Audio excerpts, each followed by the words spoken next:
వివిధ సమస్యలతోటి నగరానికి ప్రభుత్వ ఆసుపత్రులకు వస్తున్న చాలామంది రోగులు కావచ్చు, వాళ్ళతోటి వస్తున్న అసిస్టెంట్స్ అంతా కూడా చాలామంది ఇబ్బందులు ఎదుర్కొంటున్న పరిస్థితి ఉంది. అలాగే ఎక్కడో నుంచి వాహనాల ద్వారా కావచ్చు, ఎక్కడికైనా వచ్చినప్పుడు పార్కింగ్ సమస్య కూడా అంటే ముందుగానే ప్రభుత్వ ఆసుపత్రికి వచ్చేవారు పేద మధ్యతరగతి వాళ్ళు ఉండడం జరుగుతుంది. అట్లాంటి వాళ్ళకు పార్కింగ్ సమస్య కూడా ఉంది. వాళ్ళందరినీ కూడా ముక్కుపిండి కూడా వసూలు చేస్తున్న పరిస్థితి ఉంది. నగరంలో ఉన్న అన్ని ప్రభుత్వ హాస్పిటల్లో కూడా ఈ పార్కింగ్ దోపిడీ అనేది కూడా మాఫియాగా మారిందని చెప్పుకోవచ్చు. దీనిపైన కూడా కొన్ని బిల్లు కూడా హైకోర్టులో వేయడం జరిగింది. దీనిపైన మనతో పాటు మాట్లాడడానికి ఎంఆర్పిఎస్ రాష్ట్ర అధ్యక్షులు నవీన్ రాజు గారు ఉన్నారు. సో చెప్పండి, అంటే ప్రైవేట్ మాఫియా ఏ విధంగా, అంటే పార్కింగ్కి సంబంధించిన ప్రైవేట్ మాఫియా ప్రభుత్వ హాస్పిటల్లో ఏ విధంగా చెలరేగుతుంది, దానిపైన మీరు అంటే ఏ విధంగా ముందుకెళ్తున్నారు? ఏమైనా కోర్టుకు వెళ్ళారా? అవును సార్, మేము కోర్టుకి వెళ్ళినాము. మొన్న 19వ తారీఖు నాడు మాకు ఆర్డర్ వచ్చింది. 2వ నెల 19వ తారీఖు 2026లో మాకు ఆర్డర్ అయింది. ఆ రోజు ఎవరైతే మన కౌన్సిల్ ఉంటారో మెడికల్కి సంబంధించిన స్టాండింగ్ కౌన్సిల్ కూడా అటెండ్ కావడం జరిగింది గవర్నమెంట్ తరఫు నుంచి. మా హైకోర్టు అడ్వకేట్ అంబేద్కర్ గారు కూడా అటెండ్ కావడం జరిగింది. ఆ రోజు honourable judge Shravan Kumar sir ఏమన్నాడంటే, దీన్ని తక్షణమే ఆపాలి 2 వారాల వరకు. దీని మీద నాకు స్పష్టమైన రిపోర్ట్ని 2 వారాలలో మీరు నాకు ఇవ్వాలని చెప్పి మన జిహెచ్ఎంసీ కమిషనర్ గారికి, ప్రిన్సిపల్ సెక్రటరీ గారికి, మున్సిపల్ అడ్మినిస్ట్రేటివ్ నీమ్స్ డైరెక్టర్ గారికి, మళ్ళీ ఎన్ఫోర్స్మెంట్ డిపార్ట్మెంట్కి కూడా ఇవ్వడం జరిగింది, కమిషనర్కి. మేము అక్కడికి వెళ్తే సార్ అక్కడ ఎంత దారుణం అంటే హాఫ్ అన్ అవర్కి 30 రూపీస్ తీసుకుంటున్నారు.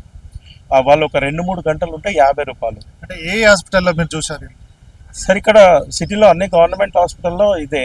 పర్టికులర్గా నీమ్స్ చాలా దారుణమైన సిచ్యువేషన్. అంటే అక్కడ వాళ్ళకి ఇక ఒక భయం అనేది లేదు, ఒక కాన్స్టిట్యూషన్ పరంగా భయం లేదు, గవర్నమెంట్ అంటే భయం లేదు, గవర్నమెంట్ వ్యవస్థ అంటే భయం లేదు, ప్రజలన్నా భయం లేదు, అక్కడ ఉన్న డైరెక్టర్ అన్నా కూడా భయం ఉందో లేదో కూడా డౌటే. ఎందుకంటే వాళ్ళు ఏం చేస్తారంటే ఒక రిసిప్ట్ ఇస్తారు, రిమైనింగ్ డబ్బులు 150 రూపాయలు 200 అని చెప్పి వెనకాల వాళ్ళ పెన్తో రాస్తారు. వాళ్ళు ఏమన్నా ఆఫీసర్స్ పెన్తో రాయడానికి వాళ్ళకి ఏం రైట్ ఇచ్చారు? సరే, ఇప్పుడు వాళ్ళ కాంట్రాక్ట్ ఇచ్చిన జియో కాపీస్లో ఇట్లా రాయాలని ఏమైనా ఉందా? వీళ్ళకి అసలు ఎంత కాంట్రాక్ట్ ఇచ్చారో కనీసం డైరెక్టర్ ఒక బోర్డు అన్న ఏర్పాటు చేయాలి కదా, కనీసం అది ప్రజలకి ఎడ్యుకేట్ చేయడానికి. నేను పార్కింగ్ ఇంతే కట్టాలి మీరు అనేది ఒక బోర్డు ఏర్పాటు చేయలేదు. అక్కడ ఆడపిల్లలు అయితే సార్ ఎంత దారుణం అంటే, పేషెంట్ తాలూకు మనుషులు ఎవరైతే వస్తారో వాళ్ళని వాష్రూమ్ యూజ్ చేసుకోవడానికి సులభ్ కాంప్లెక్స్లలో మినిమం 5-10 రూపాయలు ఉంటుంది అని మనం విన్నాం. ఎందుకంటే అది న్యాయమైంది, వాళ్ళు దాన్ని క్లీన్ చేయాలి, వాటర్ పరంగా మెయింటైన్ చేయాలి. ఎంత దోపిడీ అంటే 30 రూపాయలు, 20 రూపాయలు, 50 రూపాయలు స్నానం చేస్తే ఛార్జింగ్ పెట్టుకుంటే 50 రూపాయల నుంచి 30 రూపాయల నుంచి 50 రూపాయలు తీసుకోవడం. మేము పోయి అడిగితే మేర కాంట్రాక్టర్కు పూచో అంటాడు, కాంట్రాక్టర్కి ఫోన్ చేస్తే ప్లానింగ్ మే పూచో, డైరెక్టర్ సాబ్కు పూచో, ఈఆర్కు పూచో అని అంటుండు. నిన్న ఫోన్ మాట్లాడినాం ఆయనతోని, నెంబర్ తీసుకొని, ఎవరైతే సులభ్ కాంప్లెక్స్ కాంట్రాక్టర్ ఉంటాడో ఆయనకు ఫోన్ చేస్తే, రా బాబు నువ్వు వీడికి ఇక్కడ సిచ్యువేషన్ చూడు అంటే అసలు కూడా రాలేదు సార్ ఆయన. అయితే మేము అక్కడ చూస్తున్నప్పుడు క్యాంటీన్లు కానీ అసలు ఏమాత్రం అసలు హాస్పిటల్ అంటే మనకి చాలా నీట్గా కనిపిస్తుంది. ఎందుకంటే మనం ఏ ప్రాంగణం కానీ మనకు హాస్పిటల్లో చాలా, మనం చెప్పులు వేసుకొని పోవాలన్నా, కనీసం మనము పోవాలన్నా మాస్క్ పెట్టుకొని పోతాం. మన వల్ల ఇతరులకు జరగదు, వాళ్ళ ద్వారా మనకు జరగద్దు అని చెప్పి మినిమం పాటిస్తలేరు సార్ అక్కడ నీమ్స్లో. మినిమం లేదు అసలు. అంతా ప్రైవేట్ సెక్యూరిటీ గార్డ్స్ ఉంటారు, ప్రైవేట్ యాజమాన్యం ఉంటుంది. అసలు వాళ్ళు ఏమంటారు, ఒక బాధతోని పేషెంట్ వస్తారు అని మినిమం మానవత్వం లేకుండా వాళ్ళతోని బిహేవ్ చేస్తున్నారు సార్ అక్కడ చాలా అంటే చాలా. అసలు మనము మీడియాతో పోతే మాత్రం ఎన్నో విషయాలు మనం బయటికి తేవచ్చు సార్, చాలా అద్భుతమైన విషయాలు తేవచ్చు. ఒక్క కార్ కాస్ట్ వచ్చేసి 1 గంటకి 90 రూపాయలు చొప్పున వసూలు చేస్తారు, గంటకి 90 రూపాయలు. అది మళ్ళీ ఏమని చెప్తారు అంటే, మాలాంటి వాళ్ళు పోయి అడిగితే, లేదు సార్ ఇది డేకి 90 రూపాయలు అని చెప్తారు. డేకి 90 రూపాయలు అన్నాయి మన మాటలా? ఇప్పుడు డే అంత ఉంటారు, సరే మనం అనుకుందాం వాళ్ళు డే అంత ఉంటారు అని. కొంతమంది డే అంత ఉండరు కదా, 1 గంట సేపు పనే ఉంటుంది. పేషెంట్ని నడవలేని, ఇప్పుడు ఆయన ఓపీకి చూపించుకోవడానికి వస్తాడు, లేకుంటే ఒక రాటేసిన తర్వాత నెలకు చూపించుకోవడానికి వస్తాడు. 1 గంట సేపు పని ఉంటుంది, 2 గంటలు ఉంటుంది. ఆ కార్లో వచ్చే వ్యక్తికి అదే 90 రూపాయలు ఛార్జ్ చేస్తారు. దీని మీద మేము వాళ్ళని అడిగితే, ఎవరినైనా అధికారులను అడిగితే అసలు ఎవ్వరు రెస్పాండ్ కావట్లేదు సార్. అది ఇప్పుడు 2 వారాల వరకు కూడా ఎట్లాంటి ఫీజు వసూలు చేయొద్దు అన్నారు కదా, ఆ తర్వాత పోయి చూస్తే ఎట్లాంటి పరిస్థితి ఉంది? మేము ఆ రోజు మార్నింగే వెళ్ళినాం. మార్నింగ్ వెళ్తే వాళ్ళు ఏమంటారంటే, కాంట్రాక్టర్లు కానీ అక్కడ చేసే ఎంప్లాయీస్, కాంట్రాక్టర్ ఎవరైతే టెండర్ ఇచ్చిన కాంట్రాక్టర్ ఉంటారో ఆ టెండర్ కాంట్రాక్టర్ దగ్గర చేసే ఎంప్లాయీ, ప్రైవేట్ ఎంప్లాయీ ఏమంటారు అంటే, మాకు ఇప్పుడే తెలిసింది 9 గంటల వరకు మేము ఆ, మాకు ఆర్డర్స్ రాగానే, పైనుంచి ఆర్డర్స్ రాగానే మేము 9 గంటల వరకు బంద్ చేసినామని చెప్పి అంటారు.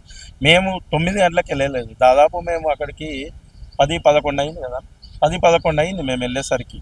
అప్పటికి డబ్బులు వసూలు చేస్తున్నారు. అక్కడ ఉన్న వాళ్ళు ఎవరైతే ఫోన్పే చేసిరో, డబ్బులు ఇచ్చిన వాళ్ళదైతే మనం తీసుకోలేం కాబట్టి ఫోన్పే చేసిన వాళ్ళు పార్కింగ్లో నించున్నాం చాలాసేపు, ఒక 2-3 అవర్స్ నించొని ఎవరైతే పేషెంట్ తాలూకు మనుషులు వస్తున్నారో, అన్న మీరు టోకెన్ తీసుకున్నా అంటే తీసుకున్నాం మేము, ఇగో మేము 10 గంటలకు తీసుకున్నాం, 10:30కి తీసుకున్నాం అని చెప్పిన వాళ్ళ దగ్గర టోకెన్ తీసుకొని వాళ్ళు ఫోన్పే బ్యాంక్ ట్రాన్సాక్షన్ చేసిన యూపీఐ స్క్రీన్ షాట్లు కూడా తీసుకోవడం జరిగింది సార్ మేము. అయితే ఆ యూపీఐ స్క్రీన్ షాట్లు తీసుకున్న తర్వాత ఇక్కడ వీళ్ళని అడిగినాం అధికారులను, అసలు మీకు 4 రోజుల క్రితమే తెలిసిందే, నేనే వచ్చి చెప్పిపోయినా కదా మీకు స్వయంగా, మీ ఈఆర్కి కూడా చెప్పిపోయినా కదా, మేము కోర్టులో కేసు వేసినాం, ఇట్లా ఆర్డర్ అయింది అని చెప్పి. ఇక్కడ మనకు క్లియర్గా ఉంటుంది సార్, ఆర్డర్లో కూడా మనకు క్లియర్గా రాసి ఉంటుంది ఏమని అంటే, మనం ఆ రోజు తేదీ నాడే ఆపేయాలని చెప్పేసి క్లియర్గా స్పష్టంగా ఉంటుంది ఆర్డర్లో మనకి. ఏమని చెప్పి ఇక్కడ చూడండి, క్లియర్ ఆర్డర్స్ ఉంటాయి అన్నమాట మనకు ఆపేయాలని చెప్పేసి క్లియర్ ఆర్డర్స్ ఉంటాయి. ఏ రోజు కోర్టులో అయిందో ఆ రోజే ఆపేయాలని చెప్పేసి ఉంటుంది. ఇది లాస్ట్ డేట్ నాడు అనమాట, ఇది 2 వీక్స్, ఇది లాస్ట్ వాళ్ళు అటెండ్ అవ్వాల్సిన డేట్ అనమాట ఇది. అయితే మేము అదే విషయాన్ని మేము అడిగినాం, సార్ ఇది ఆర్డర్ డేట్ ఇది సార్. అయితే మేమేం అడుగుతున్నాం అంటే, సార్ ఇది ఆర్డరు, ఇది డేటు. అయితే మేమేం అడుగుతున్నాం అంటే మాకు నీమ్స్లో ఎవరైతే తప్పు చేస్తున్నారో వాళ్ళ మీదనే మా ఆవేదన, బాధ. అయితే ఇక్కడ మాకు వచ్చిన డౌట్ ఏంటంటే, మీరు ఆ రోజు కోర్టులో మన స్టాండింగ్ కౌన్సిల్ గవర్నమెంట్ తరఫు నుంచి ఉండే వ్యక్తులు, మీ హెల్త్ డిపార్ట్మెంట్ వాళ్ళు స్టాండింగ్ కౌన్సిల్ ఉంటారు, వాళ్ళు జడ్జి దగ్గరకు అటెండ్ అయ్యారు, సార్ దగ్గరకు అటెండ్ అయ్యారు, మాట్లాడిర్రు. ఆ విషయం సార్ చెప్పిండు అనే విషయం వీళ్ళకి తెలిసినాక కూడా మాకు ఏమంటారు, ఆర్డర్ కాపీ రాలేదు. ఆర్డర్ కాపీ వచ్చిన తర్వాత ఆ రోజు పొద్దున్నే మేము ఆపించినామంటే, సరే మీరన్న ప్రకారం చూసుకున్నా కూడా మేము కేసు వేసిన వాళ్ళమే రోజు వెతుకుతున్నాం ఆర్డర్ కాపీ కోసం. కేసు వేసిన వాళ్ళం మేము వెతుకుతున్నాం. మేము కేసు మీ మీద వేసిన వాళ్ళు మీరు ఎంత భయంతో ఉండాలి కోర్టు పట్ల మీరు తెలుసుకోవాలా. మేము ఒకరోజు నైట్ తీసుకున్నాం, అంటే 10:30 ప్రాంతం, నైట్ 10:30 ప్రాంతంలో మా హైకోర్టు అడ్వకేట్ అంబేద్కర్ సార్ మాకు ఆల్రెడీ ఇచ్చేసినాడు. ఏమని అంటే, మనకు ఆర్డర్ వచ్చింది నవీన్ రాజ్ అని చెప్పి మనకు ఆర్డర్ ఇచ్చిండు ఒక్కరోజు ముందు, ఎప్పుడు నైట్ మాకు ఇది ఇస్తే మేము మళ్ళీ పొద్దున్నే ఎక్కడికి వెళ్ళడం జరిగింది. వాళ్ళు ఏం చెప్తారంటే, మేము పొద్దున ఈరోజు మార్నింగ్ ఆపినామంటే అది కంటెంప్ట్ కోర్టు కాకుంటే ఏమవుతుంది సార్? ఇప్పుడు నువ్వు ఆ రోజు పొద్దున ఆపినా కూడా కంటెంప్టే కదా. అంటే నువ్వు అంటే మీకు ఎవరు పబ్లిక్ పట్ల కానీ ఎవరి పట్ల కానీ మీకు గౌరవం లేనట్టే కదా. అంటే మేము కేసు వేసిన వాళ్ళం ఒకరు 4 రోజుల నుంచి ప్రయత్నించి ఒకరోజు ముందు తీసుకున్నప్పుడు, మీరు ఇంత పెద్ద వ్యవస్థ ఉన్నప్పుడు మీ దగ్గర, మీరు ఒక డైరెక్టర్ ఈఆర్ఓ హోదాలు ఉన్నప్పుడు మీరు ఈ కాపీ తెప్పించుకోలేదా? మేము పొద్దున ఆపేసినామని చెప్పి వాళ్ళు అంటున్నారు. అయితే మాకు సీక్రెట్గా వచ్చిన సమాచారం ఏంటంటే, ఈరోజు మీటింగ్ అయిందంట సార్. అక్కడ ఎవరైతే మాట్లాడుకుంటారో మనకు చెప్పిన వాళ్ళు ఏమంటారు అంటే, ఈరోజు మీటింగ్ అయ్యి ఈరోజు వాళ్ళు లెటర్ ఇస్తామన్న ఆలోచనలు ఉన్నారట.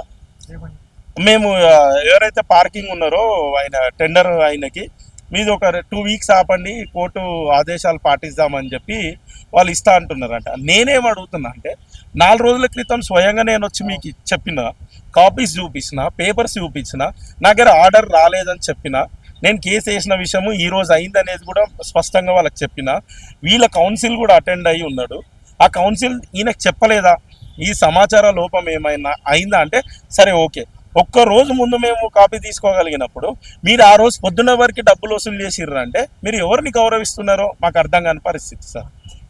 ఓకే, ఇప్పుడు ప్రజలందరికీ హైదరాబాద్ సిటీలో ఎవరైతే ఉంటారో హాస్పిటల్కి వెళ్తున్నారు కదా, వాళ్ళకి ఏం చెప్పదలుచుకున్నారు? పార్కింగ్ డబ్బులు సార్ ఏమంటున్నాం అంటే, గవర్నమెంట్ హాస్పిటల్కి వెయ్యేది అందరూ నిరుపేదలు వెళ్తారు, సామాన్య ప్రజల నుంచి నిరుపేదలు వెళ్తారు.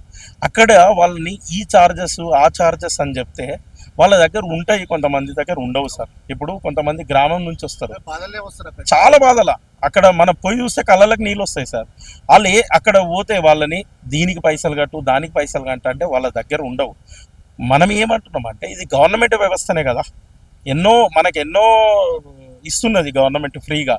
అందులో పార్కింగ్ ఇవ్వండి, కనీస సౌకర్యాలు ఇవ్వండి. హాస్పిటల్లో మంచినీళ్ళు కానీ, ఏదైనా పడుకునే చోటు కానీ, కూర్చునే చోటు కానీ వాళ్ళకి కలిపియండి. ఎందుకంటే వాళ్ళు వచ్చేది అక్కడ ఎంజాయ్ చేయడానికి కాదు, చాలా బాధలు వస్తారు. కాబట్టి కనీసం మంచినీళ్ళ వసతులు కానీ, కూర్చునే వ్యవస్థ కానీ, పడుకునే వ్యవస్థ, ఆయనకి ఏదైనా ఆపరేషన్ ఉందంటే ఒక ఒక 2-3 గంటలు పడుకునే వ్యవస్థని కల్పించండి అని చెప్పి అంటున్నారు. నీమ్స్లో ఒకరోజు last two months back sir, 2 months 3 months మధ్యలో ఏమైందంటే నైట్ వర్షం పడుతుందని చెప్పి ఒక షట్టర్లో వండుకుంటే అక్కడ ఉన్న సెక్యూరిటీ గార్డ్స్ ప్రైవేట్ వాళ్ళు ఎవరైతే ఉన్నారో వాటర్ కొట్టి లేపిరు సార్. ఇది మా రూల్స్కి అగెనిస్ట్ అని చెప్పి. అరే, మానవత్వానికి మించిన రూల్స్ ఉంటాయా సార్? వాళ్ళు చేయరని తప్పేం చేసారు సార్? నాకు అర్థం కాదు. మీరు వాటర్ కొట్టి లేపే అంత తప్పేం చేసారు వాళ్ళు? ఇటువంటి చర్యలు తీసుకుంటే ఇప్పుడు సార్, ఇప్పుడు మనం ఒకటే అంటున్నాం సార్, మనము డైరెక్టరు ఈఆర్ని ఎందుకు వాళ్ళ పేరు తీసుకుంటున్నామంటే ఒక వ్యవస్థకి ఒక సుప్రీం ఉంటాడు. అట్లా హాస్పిటల్ వ్యవస్థకి మీరు సుప్రీం, మా ప్రజలకు మీరు సుప్రీం. రాష్ట్రానికి మనం ఒక సీఎం సుప్రీం అని ఎట్లా అనుకుంటామో తెలంగాణ రాష్ట్రానికి ఈ వ్యవస్థకి హెల్త్ మినిస్టరు డైరెక్టర్ అంటే సుప్రీమే, ఈక్వల్ టు ఈయన ఎంటైర్ స్టేట్కి అయితే ఈయన ఒక డిపార్ట్మెంట్కి, నిమ్స్ అనే హాస్పిటల్కి ఈయన సుప్రీమే. ఈయనకు తెలియకుండా ఇవన్నీ జరుగుతున్నాయి అన్నప్పుడు ఈయన లోపం అన్న ఉండాలి. ఎందుకంటే నువ్వు కనుక్కోకపో, గ్రౌండ్ స్థాయి రిపోర్ట్ నువ్వు తెప్పించుకుంటలేవు, నీ నిర్లక్ష్యం కారణమైతే.